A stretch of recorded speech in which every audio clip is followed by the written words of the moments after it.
আপনি কি কখনো ভেবেছেন আপনার প্রিয় মোটরসাইকেলটি কিভাবে তৈরি হয়? আজ আমরা দেখে নেব একটি আধুনিক ফ্যাক্টরিতে মোটরসাইকেল ফ্রেমে ইঞ্জিন ও যন্ত্রণা প্রক্রিয়া।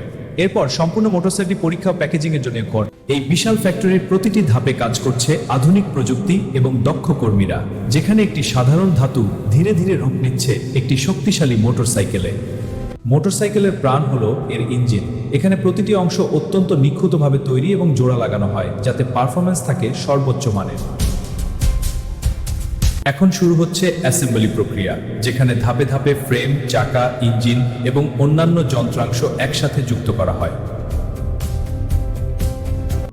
আকর্ষণীয় লুক দেওয়ার জন্যই বাইকগুলোকে রোবোটিক পেইন্টিং সিস্টেমের মাধ্যমে নিখুঁতভাবে রং করা হয়। ফলাফল হলো একটি মসৃণ চকচকে পৃষ্ঠ, যা যে কোনো রাইডারকে আকৃষ্ট করবে। ফ্যাক্টরি থেকে বের হওয়ার আগে প্রতিটি মোটরসাইকেল কঠোর পরীক্ষার মধ্য দিয়ে যায়। সমস্ত সিস্টেম চেক করা হয়েছে, এটা রেডি। ইঞ্জিন এবং ব্রেক টেস্ট সম্পূর্ণ, পারফরম্যান্সও মানো। এই প্রক্রিয়ায় নির্ভরযোগ্যতা এবং সুরক্ষা নিশ্চিত করা হয়। প্রতিটি মোটরসাইকেল ফ্যাক্টরি থেকে বের হওয়ার আগে কঠোর পরীক্ষার মধ্য দিয়ে যায়। এর মাধ্যমে নিশ্চিত করা হয় এর নিরাপত্তা এবং পারফরম্যান্স। শুধুমাত্র পাস করা মোটরসাইকেলই ফ্যাক্টরি ত্যাগ করে। এইভাবেই আধুনিক প্রযুক্তি এবং দক্ষতার সমন্বয়ে তৈরি হয় আমাদের প্রতিদিনের সঙ্গী একটি মোটরসাইকেল।